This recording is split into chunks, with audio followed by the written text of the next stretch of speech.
Mission Impossible: The Final Reckoning is once again directed by Christopher McQuarrie, the same director who's helmed every entry since Rogue Nation, and stars Tom Cruise as super spy Ethan Hunt in what is reportedly the last Mission Impossible movie. I say reportedly because you never know, and here Ethan Hunt and the IMF team continue their search for the rogue AI known as the Entity, which has infiltrated intelligence networks all over the globe. Joined by new allies, Hunt is in a race against time to prevent the world as we know it from changing forever. The Mission Impossible movies mean a lot to me. I quite literally have watched them for my entire life. The first one came out when I was 8 years old. I remember I had a cassette tape of the soundtrack of Mission Impossible. It was a bunch of light techno remixes that I still enjoy listening to. There was a period in time where we talked about the Fast and the Furious movies as a franchise that had figured itself out, had become something new, and each entry was getting better and more impressive, and that time has kind of passed. There was this moment with Fast 5 and Fast 6 and Fast 7 where we talked about it that way. The Mission movies have genuinely gotten better as they go along. Mission Impossible: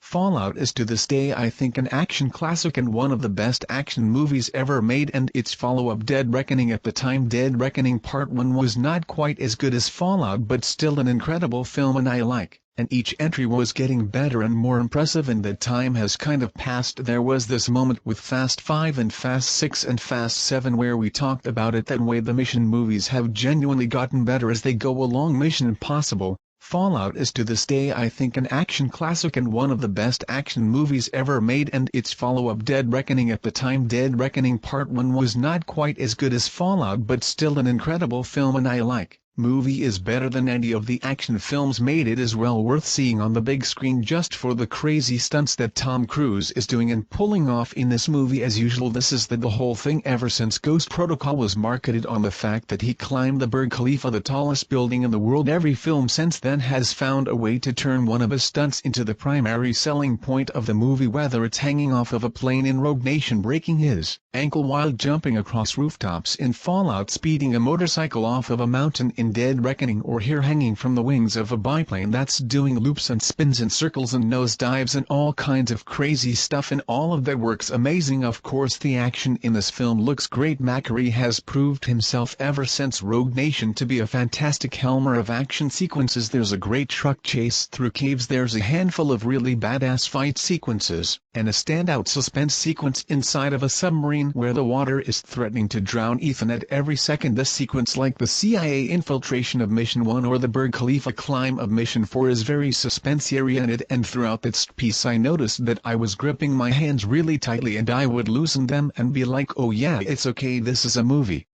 And then I would start doing it again because it was just so tense. And if you're a long-time fan of this series like I am, there's going to be references here that go far beyond fanservice that I think is going to make you very happy. There are plot elements that completely change the perspective of things from other movies that I thought were brilliant ideas that enhance the film's previous. There are characters that come back and they're not just like, hey, remember me?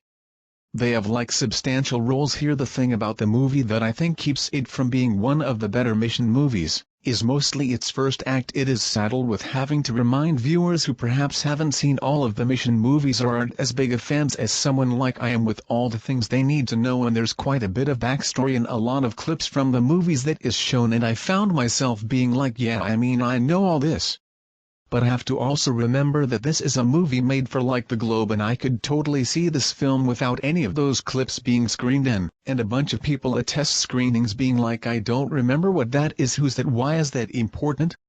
And I wouldn't be surprised if that's why a lot of those clips and references are in this movie for people who just don't remember any of it. And granted, yeah, I mean, it's 8 films deep, I get it. There's folks who've never seen the 1996 movie or the 2000 Miles 2 or the 2006 Miles 3. There's people who weren't even alive then who are going to watch this movie for the first time in the theater who don't care about any of those, and I get it, but for me it did feel like this extra amount of reminders that I just didn't need. And when it comes to Dead Reckoning, the primary villain of that movie I did feel was rather lackluster, and he's back in this of course because it is a continuation, and I still find him kind of mustache-twirly, and he's a bit too much for me. When it comes to the Mission movies, they've never been known for their villains. That being said, said Philip Seymour Hoffman in MI3 is without a doubt the GOAT villain of this entire series. He's incredible and he's one of the primary reasons I love MI3. The other thing that's interesting about this movie, and I think it makes perfect sense, it's just that I wasn't quite prepared for it, is that there are movies where the world is going to end and there are movies where the world is going to end. There's plenty of James Bond movies where he is trying to stop the ending of the world, and there's plenty of mission movies where Ethan does stop the end of the world, and you can have fun with that and you can be like, yes, the world's going to blow up.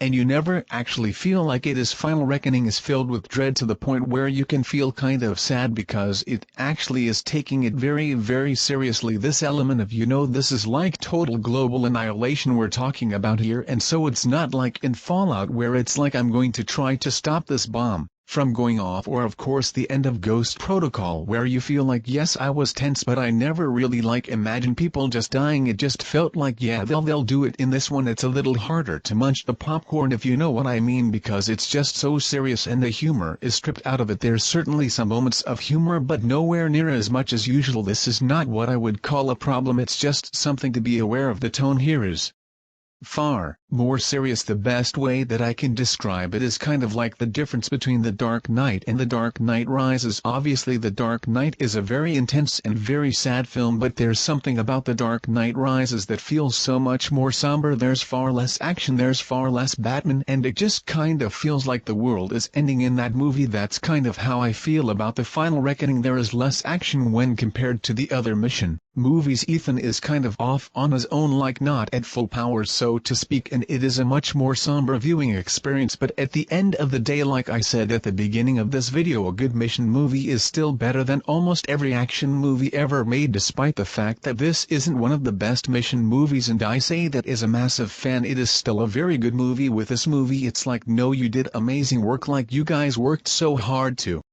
make such an entertaining movie. Tom Cruise is out there working his ass off to entertain us and putting his life in danger constantly to make sure that we have a good time, and this movie delivers on all of those aspects. It's just that first hour is you got to get through a few things, but when it gets there this movie rocks. So definitely check this one out on the biggest screen you guys can find. Thank you so much as always.